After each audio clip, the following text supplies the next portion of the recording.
to This is the Sourceseeker Hour. I'm your host, Baruti Carl Alexander. Excuse me. I'm your host, Baruti Carl Alexander. I got to get my words together, my throat together. Maybe I need to drink a little bit, get a little water or something. But I am going to get revved up. As you all know, I get revved up, and I want to bring the discussion to you. We're talking about a very important topic, reconciliation within the Black community. And I want to read something real quick. This subject is very, very important. And if we could get our community together, our relationships together, our families together, that's where we can make the greatest impact. But we have such a difficulty fighting among ourselves oftentimes. And I say this, an enemy have done that. No other group of people have had so much strategy and design to be able to mess them up. And this is our 86th episode of the Sourceseeker Hour. And I wanted to bring this discussion because if we can talk to somebody and they can say, okay, I need to go back to that particular person and we got to find a better way to get past this relationship. While I am still looking for this, I want Cassandra to introduce herself. Cassandra, take the floor. And then Sister Deborah, after Cassandra, please introduce yourself. Well, my name is Cassandra Barnes. I am a registered nurse for 32 years, I think, as well as a licensed therapist who my license is actually pending the permanent issue of the license. Is still under provision at this time. It's pending final provision to be a permanent license to practice as a psychotherapist. I am the owner of the Victoria Barnes Mental Health and Wellness Center that will be rolling out full-fledged as a fully licensed counseling center later this year in 2021. I am very comprehensive in my healthcare background. I've served in many capacities in healthcare administration as a registered nurse, as well as an extensive background in actual clinical nursing. I have been counseling for about 6 years at this point. And so I bring a body of very comprehensive information to the discussion and a comprehensive background. And so I'm looking forward to the discussion tonight.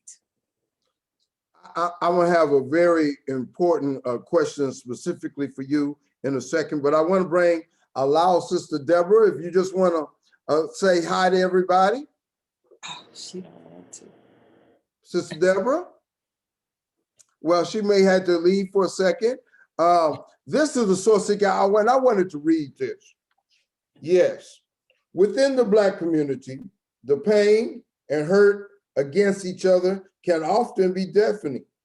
Deep in our soul, we want to have love for everybody else and want to be part of a utopian race where everybody loves everybody and lives in harmony. However, we in the Black community, we have often a hard time loving each other and forgiving each other.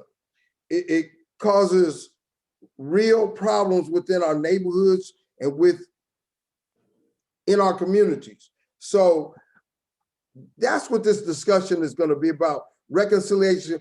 Now, first I want to say this, and I want to hear your opinion on it. Are there times where you shouldn't even attempt to forgive? No.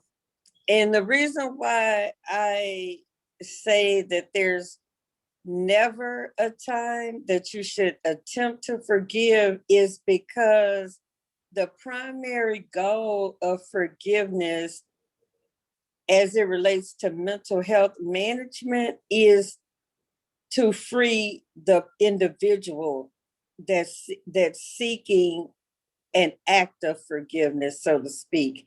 Forgiveness is not mainly for the other person.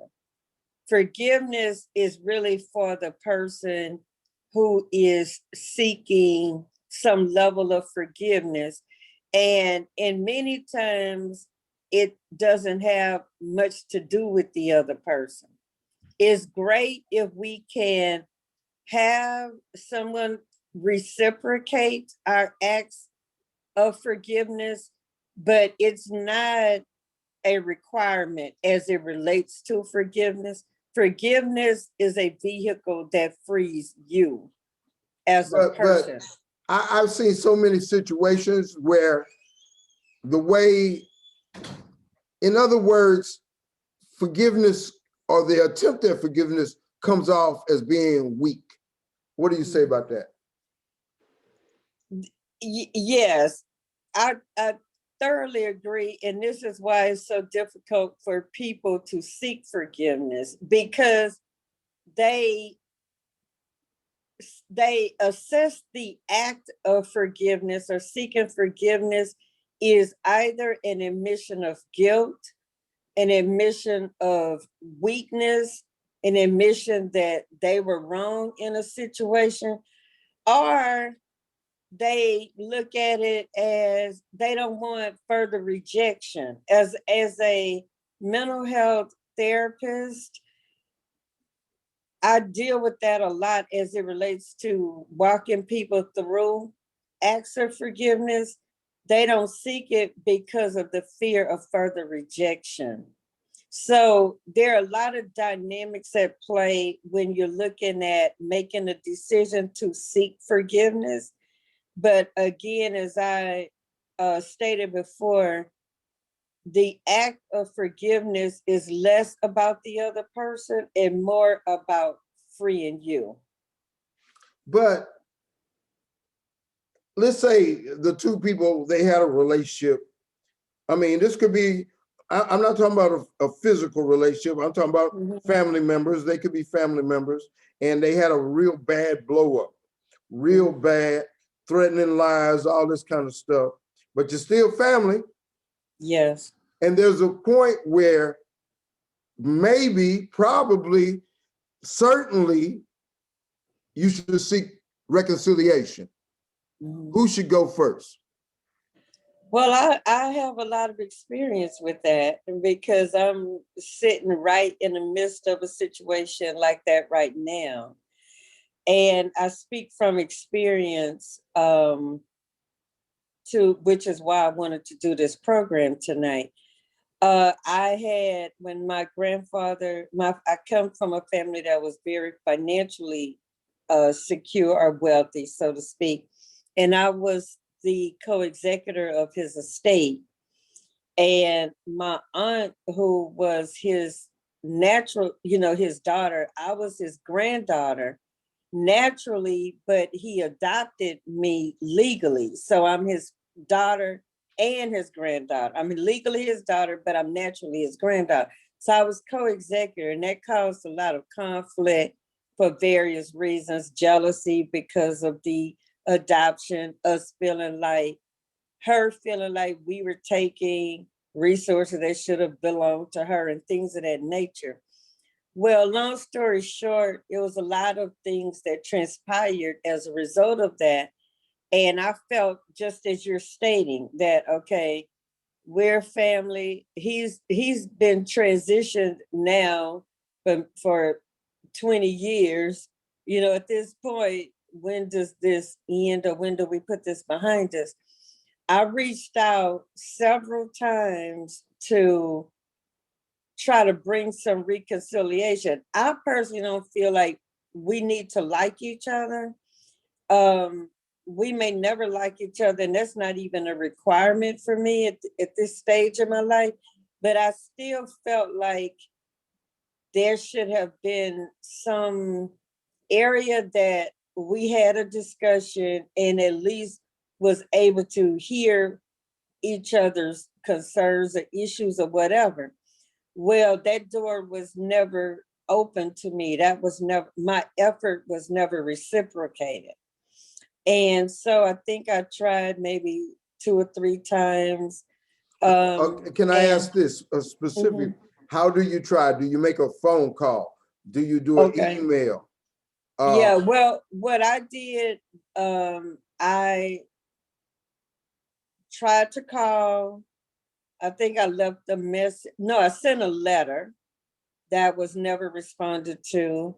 I sent a text that was never responded to. And then I reached out to my cousins and her husband. I spoke directly to her husband, my uncle. And I verbalized her daughter. I spoke to her. I spoke to actually all 3 of her children, her husband, attempted to call her, send her a text, and none of it was reciprocated. So at that point, I had done, in my opinion, everything that I could do to rectify it. So that's when I came to the understanding of it just is what it is, you know. Let me ask this. Is there ever a time when you just say, okay, I've tried enough and I'm over? Or is this, as long as we're alive, do we try to reconcile? No, I've tried enough Okay. and I'm over it. And let me tell you how I knew I was free. Let me tell you how I knew I was free. You're And using the term free. mhm. Okay. Can you Free, explain that? yes, free from the bondage of the conflict in my own emotional state and in my mind.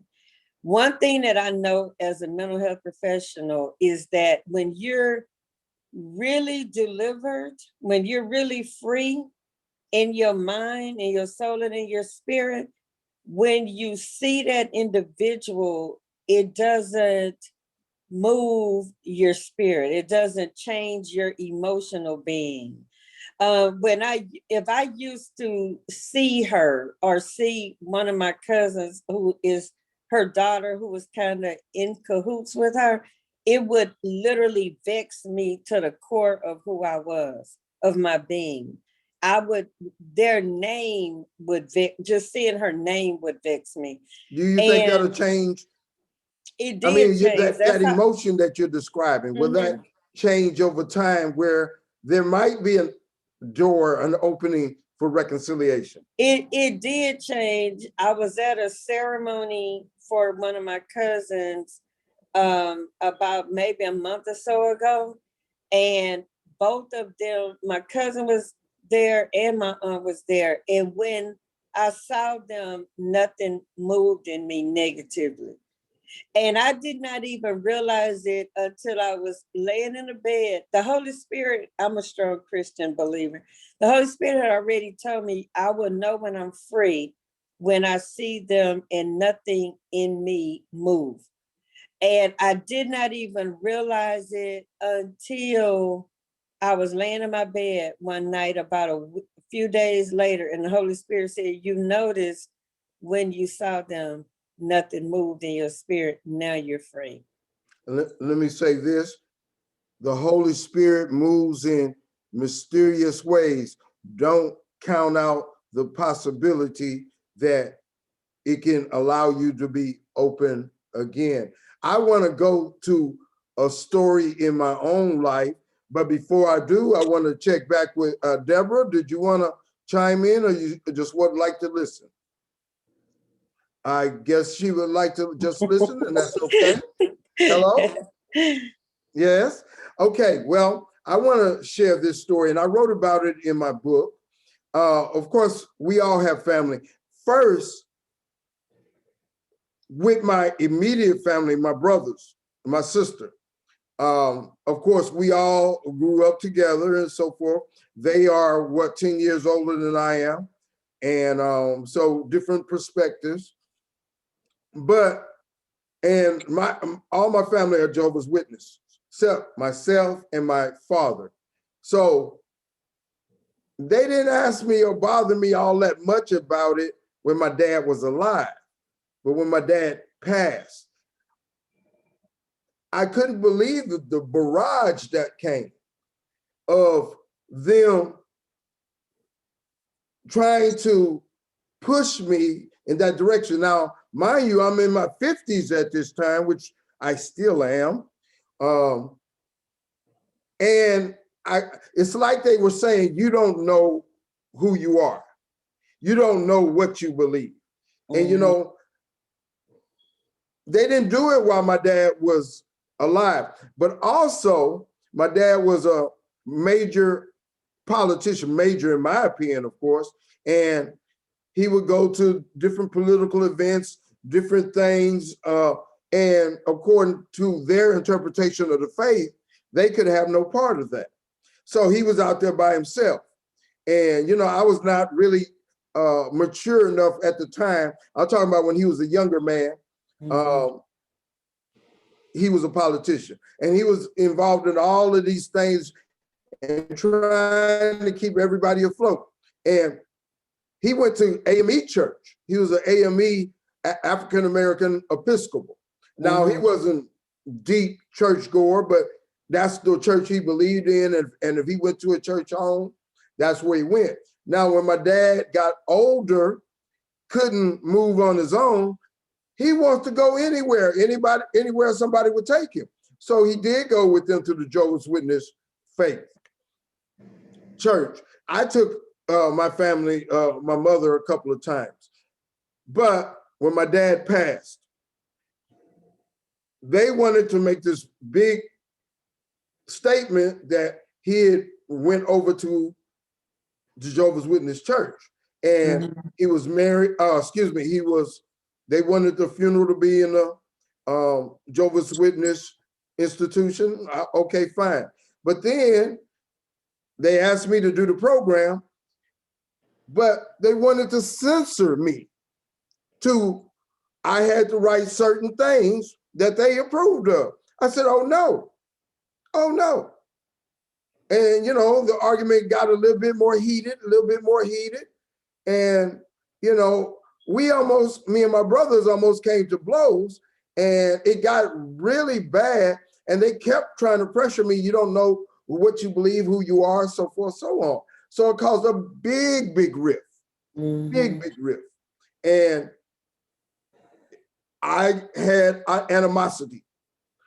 I believe they went back into their safe cocoon place, and you know, and they kept talking to me a little bit like they thought I was just going to change my mind. And finally, they came to the understanding that he believes what he believes. I mean, it's not like, but it took such a long time for them. I don't know whether it was just because they thought that my dad was my role model and I was following him. Now that he wasn't here no more, they could influence me in that way. But I do not believe in the same way that they do. Now, let me say this. My mother is 92. She's beautiful, powerful, strong. Her faith is the thing that drives my mom. The inspiration, all the excitement, all the emotion that I have comes from my mother. Super powerful. She cries at funny movies. She cries at emotional movies. And I am my mother's son. And I respect the faith and her devotion to her faith 1000%. And I'm a product of that. I just have a different religious or spiritual outlook than she does, and that's okay. But today, we have pretty much reconciled. My dad passed in 2015. This is 2022. I would say by 2018 to 2019, I reconciled with my brother. It took a little bit longer for my sister, but I believe we've all reconciled. And the fact that I held on to my standpoint, I think it engendered across the board respect. They respected I believe what I believe, and I stand by it. And I think we are stronger today than we were before. So that's my spiel, Cassandra. Would you like to share more about the forgiveness and the reconciliation in your life?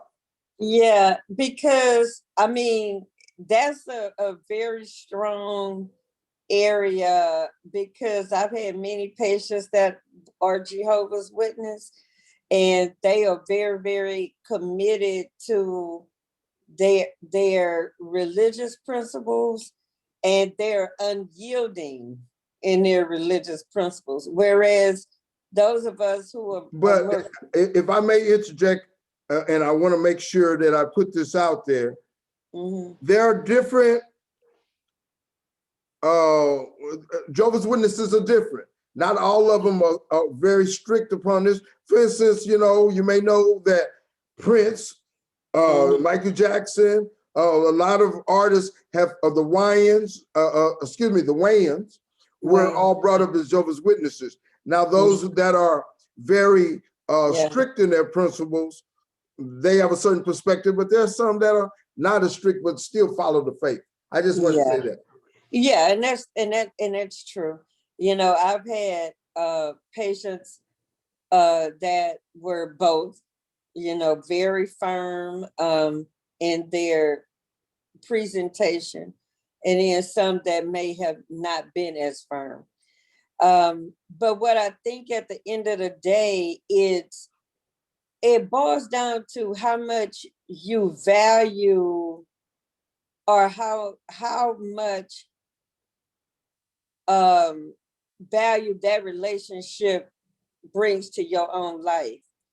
See, like where my aunt is concerned and where my cousin is concerned, I could take it or leave. It would be nice, but it's not of necessity to me.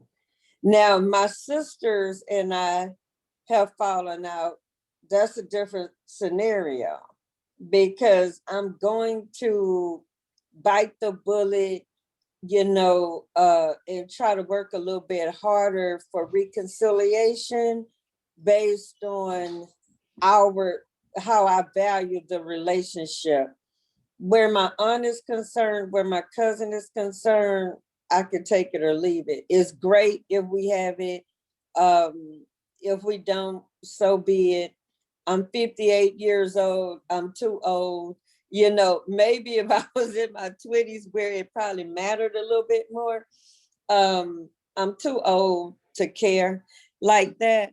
Is if we had a big, one of my cousins passed away. Her funeral service is Saturday, and we had a big prayer Zoom meeting a couple of Sundays ago, when we all found out she was placed into hospice. And we dealt with a lot. Everybody was on the call, extended family, extended cousins, and we dealt with the need of forgiveness. And one of the things that was brought up was, if you have issues, to reach out to try to resolve those conflicts. Well, I have already reached out several times, actually, and my efforts were never responded to, so I did not reach out. And of course, my aunt didn't reach out, and neither did my cousin. So my thing is this: everybody is good, in my opinion, with where we are. And I don't feel that because we are related that we need to like each other, or we need to speak to each other. The more I grow, and especially being a registered nurse and have dealt with so many different aspects of the life cycle, we really don't understand how precious our time is and how precious our peace is. And whoever you are, blood relative or not, friend or not, if it's gonna impact the stability of my peace, and it's not of necessity to me as far as my life, then it's just not going to get a lot of my time at this point. You know, because time, when I tell you time is too short, and when I look at, I can tell what kind of life a patient really had based on how they are in those latter years before they transition. Especially if I have a patient that's 90 something or 100 and something or 80 something, I can tell what type of life they live. And what what I am absolutely committed to, that is my peace of mind. You know, understanding the value of peace of mind. Very, very important. I want to touch upon a couple of things. Relationships change over time. When I was 25, I might have had a good friend, but I was a different person at 25. And a person, you know, we might have been on the peripheral. I had a good friend that he was a good friend in college, but we had a falling out. Now, we weren't as close, but we had a final falling out because he wanted to concentrate on where I was 25 years ago to a certain extent. And he got upset that I was not kind of responding in the same way. It's a lot to it. And I'm not going to go and put our business on the street. But sometimes, so many times, people can't accept your growth. Yes. They want you to be the same way. Now, when I find those situations, I try to work with the person as to who I am now. Or do you want to know who I am now? Now, there are some that you can't work on it with. It can't be done because they don't want to have growth with you. They want you to be the same way or it's nothing. So that's where you say, okay, I'm just going to move on. But if it's somebody that you thought the relationship was worthy of something, then maybe you might reach out, maybe every 2 weeks, maybe every month. I mean, I'm like this. I do not totally close anything off unless the bridge has been totally burnt. When does that come? Is it the peace of mind when it gets to that point? The peace of mind? Yes. I'll give you an example. I had oh my God, if I tell you we were closer than probably any natural sisters that I know, me and one of my best friends that I had when I was in high school through college up until I was in my 30s. I mean, oh my God, the stuff that we got into together was just insane. We were so extremely close that we even had our children at the same, my daughter and her son at the same time. And so at some point, you know, I was going to school, I was getting more education and things of that nature. And she ended up getting a degree later on, like when we were in our 30s, but up to then she didn't. And there was a lot of jealousy, I think, that set in. And she just severed her friendship with me without a discussion. And so long story short, I had not literally seen her or talked to her, I know, in probably 20 years. But when I saw that her mother had passed away, I never had a discussion with her. Her sister had told me why she pulled back, you know, why the relationship severed or whatever. And neither one of us could believe it. It was just so ridiculous. It really was actually hilarious to me. I couldn't even get angry about it, really. But when I saw that her mother had passed, I went to the funeral service and she was very happy to see me. I was happy to see her. I didn't even bring up the fact of us not speaking or what happened with her. I didn't even bring it up. I didn't even deal with it. I showed my respect. I paid my respect. Her family was happy to see me. And when the funeral was over, I left and I didn't, I didn't reach out. I didn't do any of that.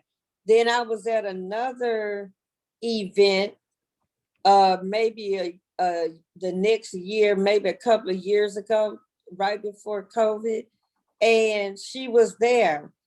I didn't see her. She had seen me. I guess she was afraid to speak for whatever reason. So finally she spoke because I didn't know she was there. And I literally, my mother, my family was there, everybody. I literally hugged her, introduced, went it so she could speak to my mother and everybody, and never had a conversation with her after, because when I knew the reason that she gave for the split was so ridiculous, I knew that that's not the real reason. And I don't need, again, from where I knew kind of where her life was, is so far away from where my life is, until some things you just let them be where they are. I would never have anything negative to say about her. She was a true friend to me when we were friends. She was a true sister to me. And if that was all it was supposed to be about, that's just all it was about. You would literally never hear me say, I will be in covenant with anybody for the rest of my life except my daughter. You won't even hear me say that about my mother. You won't even hear me say that really about my sisters, because I've had so much conflict with my mother until I had to really work very hard in my own psyche just to have a decent enough relationship with my mother. The only person that I will say that no matter what, I will be in covenant with for the rest of my life is my daughter, period. If it don't involve my daughter, every other relationship is optional to me. It's great if it's there. If it's not, so be it. My thing for me is making sure my own heart and my own psyche is pure, period. I would never dishonor my mother. Again, I would never dishonor my natural father. I would not dishonor my aunt. I would not dishonor my aunt, even though she has greatly dishonored me, because I do believe what the word says when it says that you honor not only your mother and your father, but those who have rule and authority over you, my elders. As long as my heart is clear, I'm good. I let people be where they are. I don't force any relationships. One thing I always like to make sure that, for instance, I'm a person, I do a lot of thinking, and some people say I make faces. Now, people will see me sitting down and I'm thinking something and I'm making a face. I've had instances where people have interpreted that totally wrong and said this and that. So what I'm saying is, as long as you all have used words to express and not not interpretation, nonverbal interpretation. Mhm. As long as that is taking place, and if that has been tried and there's no resolution, all you can do is pray and keep on praying and hoping, and maybe not put a whole lot of energy on it, as you say. But if it comes about through God's grace, that would be a beautiful thing. There are 2 points before we go. We're getting toward the end. I want to ask these 2 questions. Can you forgive the person without ever seeing them? That's one question. The second question is, do men and women forgive differently? Or have different standards of forgiveness? Those two questions. Let's go to the first one. Can you forgive a person and not see them? Yes, and that's an example of what I explained earlier as it related to my aunt. You know, I had to just extend forgiveness to free my own emotional state. And whether it's ever reciprocated is irrelevant. You know, I extended forgiveness. I offered forgiveness for my role in the conflict, whatever that was, whether it was real or imagined. Because most conflict, like me and I will say this, me and one of my really, really good friends had a major argument. It was really, the argument was on her side, because I didn't even get mad about it, because it was, again, just the way that I have gone through my own journey of mental health restoration. Certain things I just don't give energy to. But what happened was they had been harboring something in their heart against me for 2 years that I did not know about. And this is a point that I really do feel that we need to address as it relates to conflict resolution and forgiveness. I had no idea that this person, who was a very close friend of mine, was harboring what they perceived as a breach in their heart regarding me for 2 years. And so, long story short, when we finally had this discussion and it was brought out, I said, well, first of all, let me tell, the incident happened, but let me give you my motivation for what happened. You can't just look at an incident, you have to look at what the motive was behind the incident. So when I gave her my motive, and you still want to have a attitude and argue and fuss about it, I don't have anything to say to that. I've already explained to you why the action took place. I stand behind the action. I've given you biblical reference to it. So whatever you choose to do with it has nothing to do with me. I'm not going to be drawn into whatever your conflict is within yourself. You could have come to me with this 2 years ago and I could have explained.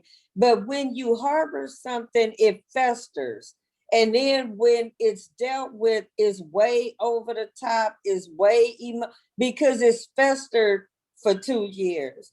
And so my thing is, I extended forgiveness. I offered an apology to her, very clearly stating that I am not apologizing at all for what I did.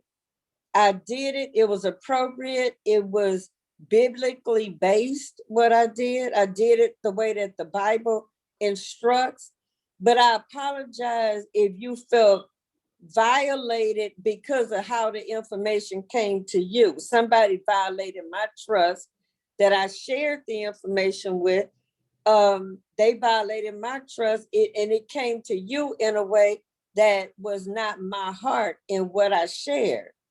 And so I apologize that you felt violated. However, I still stand by what I said and what I did. I don't apologize for that. So how you take it is on you, and I'm not going to accept any further responsibility. So when you're looking at forgiveness is Cassandra, did you say those particular words to the person? I'm not going to accept no responsibility. No, what I said, okay. Let me be very careful. I said to her, I do not apologize, nor would I do differently what I did. That was pretty strong. It may have been, but it was the truth. I don't apologize for the action, because I went to, it was a concern that I had that I wanted to discuss with her, but I went to a senior who was this lady that was not only a spiritual mom for me, but a spiritual mom for her. I went to her, share my concern because I wanted to make sure I was interpreting it right. And so I went to her in confidence. I said, I'm really concerned about this behavior. I want to go talk to her about it. The Bible says that we seek wise counsel. In a multitude of counsel, there is safety. So I spoke to her about it because she's both of our spiritual moms. I spoke to a best friend of ours who I knew loved both of us, and our friendship was intact. And I spoke to a business person who didn't know her, but I wanted their perspective, right? And when I went to her, I told her I had spoken to other people to get their opinion before I came to her. I just didn't tell her who I spoke to. So when our spiritual mom went to her and told her that I discussed it with her, it was a violation of my confidence. Now I can't make an excuse because I sought wise counsel. And I came to you after I sought wise counsel, and I told you that. So I don't make an excuse for what I did, nor what I said to you, because it was right, it was true. I followed biblical principle. But when it was told to you, it was told to her to where she thought I was gossiping to the lady. Yes. No, I was not gossiping. And I explained to her, no, I was seeking wise. I don't deal with controversial issues without seeking wise counsel.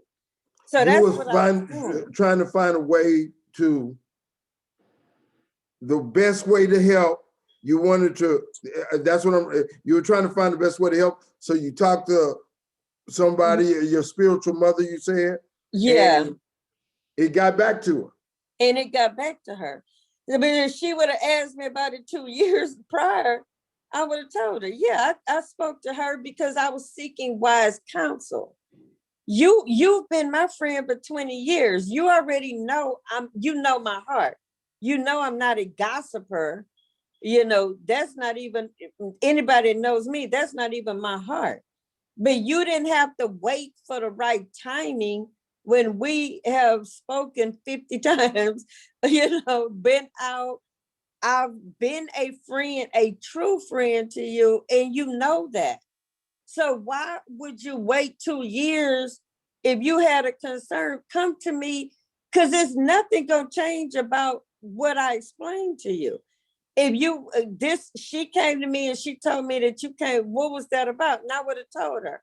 I wanted to make sure of how I was interpreting things was appropriate, whether or not I should discuss it with you, my concerns. I was seeking wise counsel. So I don't make any excuses for that, and I don't apologize for it. What I will apologize for is the fact, and for lack of a better word, because honestly, I don't apologize. I don't have anything to do with how you perceive her telling you that, because I didn't know anything about it. But because you were offended, I will apologize that you were offended. But I do not apologize, and neither will I ever apologize for how I handled it. I will say this, that hopefully you all can grow from it. The information is out. It has to be dealt with, and it can only make you grow better. Oh, we're good. We're good, but it just took, because we're good because I did not allow it. Sometimes you have to extend an apology just to keep the peace, so to speak. I didn't allow it to break down our friendship, because we are good friends. We go back. Now, I don't have anything else to do with the spiritual mom. I don't have anything else to do with her, because you violate, when I'm talking to you, I'm sharing my heart with you, and I'm sharing so much of my own personal business. Until now, I don't trust you with my heart. So did the spiritual mom have history of doing anything like that, or can she be forgiven? She didn't ask me to forgive her. When I went to her and I asked her about it, she skated all around it. She acted like she didn't even remember anything related to it. I don't even know what you're talking about. And she's a mental health professional as I am, and I know that we're trained and how to navigate like that. So if I don't remember it, I can't address it. I don't know. She probably remembered it, but she did. And my thing is, okay, then what she should have said to me was, Cassandra, I don't remember it, but if that happened and I violated your trust in any way, please forgive me. She did not extend that to me. She basically stopped. I did continue to try to reach out to her, when the ice storm came and all of that. She didn't respond to my messages. So I basically told her, hey, I see you have read my messages. You're not responding. So you obviously have made a decision to cancel this, and that's fine. I'll fall back, and I did offer, if ever you feel like you want to reach out in the future, feel free. Let And I'm me done ask this with it. last question, Cassandra. We're going toward the end. Mhm. Is it harder for men or women to apologize? Does it have any difference? Does it have anything about the sex that you are, whether you will apologize or say I'm sorry? I want to interject this. Okay, I have met quite a few women who have great difficulty apologizing, even though it was clearly something they did wrong. However, I've seen a couple of men also. What do you feel across the board? And maybe we'll get some feedback on this after the show. If we can put that out there, who will or apologies? Do men do it, or do women do it, or does it make a difference, or is that just based on the person we're talking about? I don't think it makes a difference. I think that people are so, for lack of a better word, arrogant. They're so arrogant until they feel that, and I don't know where this originates from, to where they feel to say I apologize is weakness. You're even taught that in corporate America, as a leader, as a manager, as an administrator, that you never apologize to your team for anything because it shows weakness. I actually Isn't never that agree. changing? Is I has don't know if that it's that changing or corporate not. mindset? I mean, in this day and age, I mean, people are not so beholden to this one little boss. I mean, as I go across parts of education, parts of corporate America, I see a bit more of the top structure being willing to say, hey, I'm sorry. But you got Donald Trump, who never said he was sorry. I think I think mainly you will only get that if something is at stake related to it. For them to keep their job, for them to, if there's a fallout, if they don't. People are just very arrogant. They have a hard time admitting mistake, admitting error. I don't think it has anything to do with male or female. It has a lot to do with being comfortable in who you are and understanding your humanity. Even with my daughter, I had to apologize to my daughter many times with the way that I handled her, with me just being frustrated, saying the wrong thing, calling her different things, or cursing, or whatever the case may be. I've had to specifically apologize. My mother would never apologize to me, period. you know, and a lot of it is just rooted in humanistic arrogance. And they see it as some type of weakness when it's not. You know, if you did it wrong, none of us do it right 100% of the time, ever. You would be a robot. You would not be human. But for whatever reason, for someone to be able to ask forgiveness, I don't get it, because it's just very easy for me to do it. Why it's so difficult for people to ask forgiveness or extend it? It's just like they feel like they'll lose something by admitting their error. And I don't understand that. But I think the more we talk about it, the more we're educated on it, just mental health, wellness in general, all of these things go hand in hand with mental health wellness. The more we're educated on it, I think over time, it'll begin to get easier just for people. But I don't think it's gender based at all. I just think people in general are just very arrogant as it relates to offering or extending forgiveness. I understand, and I agree with you. It's probably individual based. This is the Sourceseeker Hour. This is our 86th episode. Very powerful discussion. We thank you so much. You imparted so much information. And we had a very personal aspect of it also. We talked about our experiences. This is the Sourceseeker Hour, as I say. This is our 86th episode.